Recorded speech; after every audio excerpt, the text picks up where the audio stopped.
Olá pessoal, tudo bem? Vamos agora resolver mais um exercício relacionado ao tópico vetores. O exercício da plataforma URI, problema 1172, substituição do vetor 1.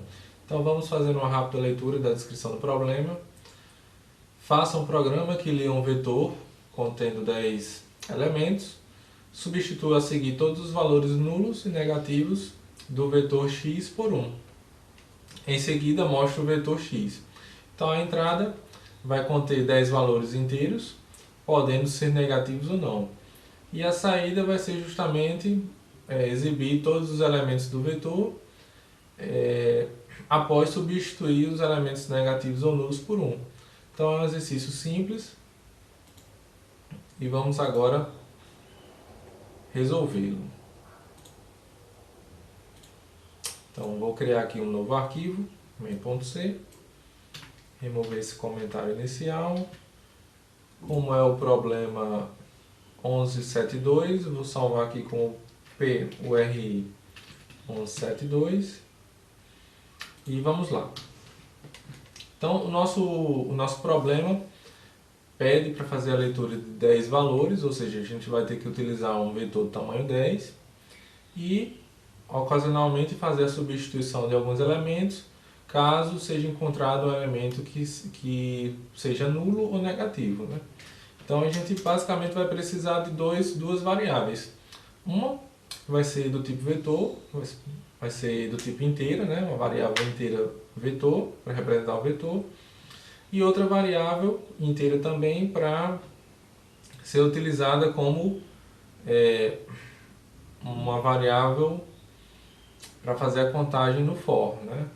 Então vamos lá, declarar aqui, nesse caso o problema especifica um vetor x, então eu vou declarar aqui uma variável do tipo inteira x, e essa variável sendo um vetor, tamanho 10, e preciso também de uma segunda variável para fazer a contagem e iteração no for, certo? Então o primeiro passo é justamente fazer a leitura dos elementos, que é muito simples. Como são 10 elementos, poderia ser 100, poderia ser 1000, poderia ser 100 mil elementos, 1 milhão. Então, obviamente, a gente não vai fazer um scanf para cada elemento, porque a depender do seu tamanho de elementos a ser lido, isso seria impraticável, né? E, na verdade, deixaria o código não muito legível, né? Então, isso não é interessante. Nesse caso, a gente pode utilizar uma estrutura de repetição, que é o for, e o scanf dentro do for. Então, como são 10 elementos, e começando em 0 até i menor do que 10, i mais, ou seja, essa variável vai ser incrementada em uma unidade, e o scanf aqui, passando por %d, porque os valores a serem lidos são inteiros, o endereço associado, é onde é que esses valores lidos vão ser armazenados no nosso vetor x, índice i. Então essas linhas aqui 9 e 10 estão sendo responsáveis por fazer a leitura dos 10 elementos, certo? Posteriormente, a gente precisa fazer uma substituição dos valores que são negativos ou iguais a zero. Então precisamos novamente utilizar uma estrutura de repetição para fazer a varredura do vetor, e para cada elemento i é necessário fazer uma verificação para saber se esse elemento i é menor do que zero ou igual a zero. Então, dentro desse for, nós vamos colocar um if. Então, se o elemento i do vetor x for menor ou igual a zero, esse elemento deve receber agora o valor 1. Então, dentro desse intervalo de 0 a 9, vai ser verificado se o elemento é negativo ou igual a zero, e caso isso seja verdade, esse elemento vai passar a ter o valor 1, certo? E por fim, a saída esperada desse programa é justamente fazer a impressão dos novos valores, caso haja alguma alteração. Então, a mensagem aqui é essa. Copiar e colar. Lembrando que essa plataforma, assim como outros juízes online, são muito sensíveis em relação à mensagem esperada como saída. Então, como eu copiei e colei, não vou ter nenhum problema quanto a isso. Mas caso haja um espaço a mais, um caractere a mais, alguma coisa que difere do esperado, a plataforma vai apontar que houve algum erro ou de apresentação ou simplesmente que a solução gerada não é a resposta, né, gerada pela sua solução não está correta. Então, esse tipo de coisa você precisa ficar muito atento, certo? Então, nesse printf, a gente precisa ter cuidado aqui com dois valores. Um é o valor do referente à variável i e o outro valor é referente ao índice i do vetor x. Então, no nosso printf, precisamos exibir dois valores aqui em cada mensagem. Então, como esse valor é referente ao valor da variável, nós devemos utilizar o %d para cada variável que a gente quer exibir dentro da mensagem do printf, certo? Então, nesse caso aqui, esse valor aqui dentro do colchetes representa o elemento i, 0, 1, 2, e o segundo %d representa ao elemento da posição i do vetor, certo? Então, para cada %d desse, a gente precisa especificar a variável que vai ser lida para exibir esse valor.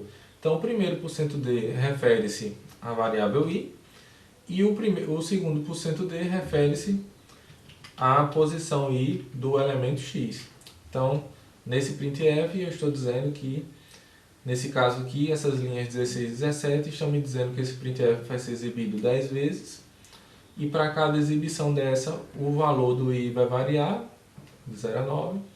E, consequentemente, o valor do segundo %d vai ser justamente do elemento lido ou do novo valor que foi substituído, considerando aqui que o elemento era negativo ou tinha valor 0, certo?